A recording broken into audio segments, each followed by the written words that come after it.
আজ আমরা যেটা দেখছি সেটা হচ্ছে গুগল অ্যানালিটিক্স 4 এর মধ্য দিয়ে আমরা কিভাবে আইপি ফিল্টার করব এবং সঠিক রিপোর্টটা দেখতে পাবো। আইপি ফিল্টার মানে আমার ওয়েবসাইটে যে ট্রাফিকটা আসছে সেটা আমার ল্যাপটপ বা আমার হোম ইনস্টিটিউট বা আমার অফিস থেকে আমি নিজেই বারবার করে ক্লিক করছি। সেই ক্লিক করে যাতে আমার ট্রাফিকটাকে, তাহলে আমি নিজেই দেখছি আমার বারবার ওই ট্রাফিকটা তাহলে কাউন্ট হচ্ছে, সেটা যাতে কাউন্ট না হয়। কারণ আমার বন্ধু বান্ধব বা আমার অফিসের কলিগ আমি নিজেই বারবার করে যদি ওটা ক্লিক করে দেখি, সেটাকে আমি বাইরে বাদ দিতে চাই। যারা বাইরের থেকে ফ্রেশ ইউজার ট্রাফিক আসছে সেই ট্রাফিকটাকে আমি ট্র্যাক করতে চাইছি। সেইটাকে ট্র্যাক করতে গেলে আমি কিভাবে করব গুগল অ্যানালিটিক্স এর ফোনের মধ্য দিয়ে, সেইটা হচ্ছে এই ভিডিওটিতে, সেটি তুমি দেখতে পাবে। তো ফার্স্ট আমাদের এখানে গুগল অ্যানালিটিক্স 4 এর এটা হচ্ছে GA4 এর ড্যাশবোর্ড। এই GA4 এর ড্যাশবোর্ডে চলে আসবে। আসবে আসার পর এবার তুমি চলে আসবে অ্যাডমিনে। অ্যাডমিন সেকশনে গিয়ে, ঠিক আছে, এখানে আমাকে ডেটা স্ট্রিম বলে একটা অপশন আছে। এই ডেটা স্ট্রিম অপশনটাতে আমাকে আসতে হবে। আসার পর আমাকে এখানে কি করতে হবে, এখানে আমাকে একটা এই অপশনটাতে tag settings, configure tag settings, এখানে আসতে হবে। এখানে আসার পর তোমরা দেখতে পাবে কি কি অপশনস পাচ্ছ। এখানে দেখো ট্যাগ সেটিংস এ ইন্টারনাল ট্রাফিক বলে একটা অপশন আমরা পাচ্ছি, ডিফাইন ইন্টারনাল ট্রাফিক। এবার দেখো এখানে আমার অলরেডি একটা ট্রাফিক, এখানে একটা আইপি ক্রিয়েট করা আছে। মানে এটা হচ্ছে এক্সক্লুশন করা আছে হোম আইপি ফিল্টার। মানে আমি এখানে যখন নতুন করে ক্রিয়েট করব তখন আমাকে তাহলে এখানে যেতে হবে ক্রিয়েট। আর যেহেতু ক্রিয়েটটা যদি করি তাহলে আমি কিরকম ড্যাশবোর্ডটা দেখতে পাবো সেটা তোমাকে আমি আমার অলরেডি যেটা ক্রিয়েট করা আছে সেটাতে দেখাচ্ছি। এখানে দেখো এই যে হোম আইপি ফিল্টার, তাহলে এটা হচ্ছে আমার ক্রিয়েটে যখন যাবে নতুন করে যখন খুলবে তখন এখানে একটা রুলস নেম দিতে হবে। আমি হোম আইপি ফিল্টার ভ্যালুটা কি আছে, ইন্টারনাল, মানে আমার নিজের ঘরের আইপি অ্যাড্রেসটা, যেটা আমার ওয়াইফাই এর সঙ্গে কানেক্ট আছে, বা আমার অফিসের, বা আমার নিজের মোবাইলটা যদি আমার ল্যাপটপের সঙ্গে কানেক্ট থাকে সেইটা। তাহলে এইটা অটোমেটিক্যালি ডিফল্ট ইন্টারনাল থাকবে, এটাতে কিছু হাত দেওয়ার দরকার নেই। এখানে রুল নেমটা দিতে হবে হোম আইপি ফিল্টার।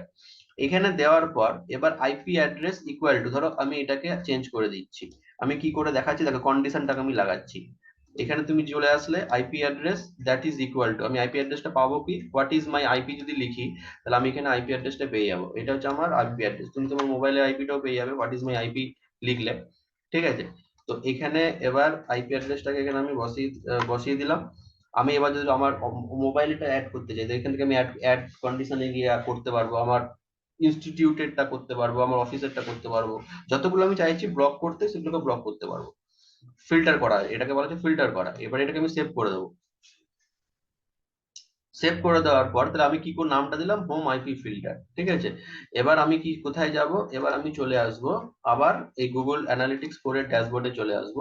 আসার পর এটা ওয়েব স্ট্রিমটাকে আমি কাটিয়ে দিলাম। এখানে আমি চলে আসছো অ্যাডমিন সেকশন। অ্যাডমিন সেকশনে চলে আসার পর এখানে দেখো ডেটা সেটিংস বলে একটা অপশন আছে, ডেটা ফিল্টার। এখানে ডেটা ফিল্টার এড অপশনটাতে ক্লিক করতে হবে। দেখো এখানে আমার নাম দিতে হবে ফিল্টারে।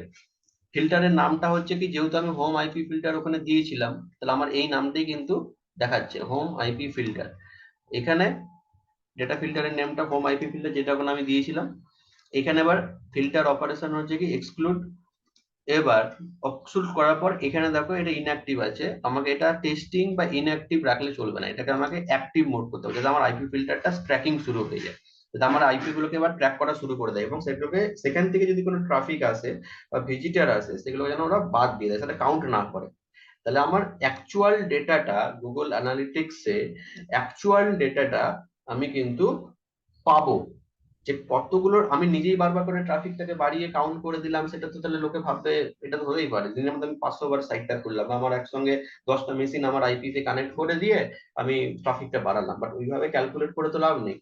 অ্যাকচুয়াল সার্চ করে কটা লোক আসছে, সেই ডেটাটাকে এবং কোথা থেকে আসছে সেটাকে যাতে আমি অ্যাকচুয়াল ট্র্যাকিং করতে পারি, এই কারণে আইপি ফিল্টার করাটা কিন্তু সবথেকে গুরুত্বপূর্ণ কাজ গুগল অ্যানালিটিক্স এর ফোরে।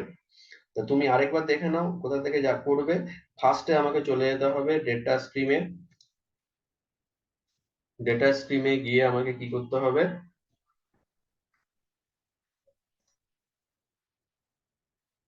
এই যে এটা হচ্ছে আমার স্ট্রিম এডুকেশনাল এক্সিলেন্স, এই স্ট্রিমটা হচ্ছে ওয়েবের স্ট্রিম। এখানে এবার আমার কি হচ্ছে configure tag settings, configure tag settings এ চলে গেলাম। কনফিগার ট্যাগ সেটিংস এ চলে যাওয়ার পর আমাকে এবার এই যে আইপি অপশনটা যেটা আছে, এটা হচ্ছে কি শো অলে গেলে এই যে হোম আইপি ফিল্টার, এখানে গিয়ে তুমি ফিল্টারের নামটা দেবে, এই ট্রাফিক টাইপটা দেবে, আর কোন আইপি অ্যাড্রেসটাকে তুমি ব্লক করতে চাইছো সেই অ্যাড্রেসটা দেবে। তো এইভাবে আমরা আইপি অ্যাড্রেসকে ব্লক করতে পারি, যাতে করে আমার ট্রাফিকটা ডেটাটাকে গুগল অ্যানালিটিক্স 4 এর মধ্যে দিয়ে সঠিকভাবে নির্ভুলভাবে আমি কাউন্ট করতে পারি। তো আজকের ভিডিওটি এইটুকুনি। এর পরের ভিডিওটিতে আমরা দেখাবো কিভাবে আমরা কাস্টম ইভেন্ট ক্রিয়েট করব গুগল অ্যানালিটিক্স 4 এর মধ্য দিয়ে। ভিডিওটি যদি ভালো লাগে তাহলে লাইক করবেন, শেয়ার করবেন এবং সাবস্ক্রাইব করবেন, যাতে পরবর্তী ভিডিওটি আপনি নোটিফিকেশন পান। ধন্যবাদ।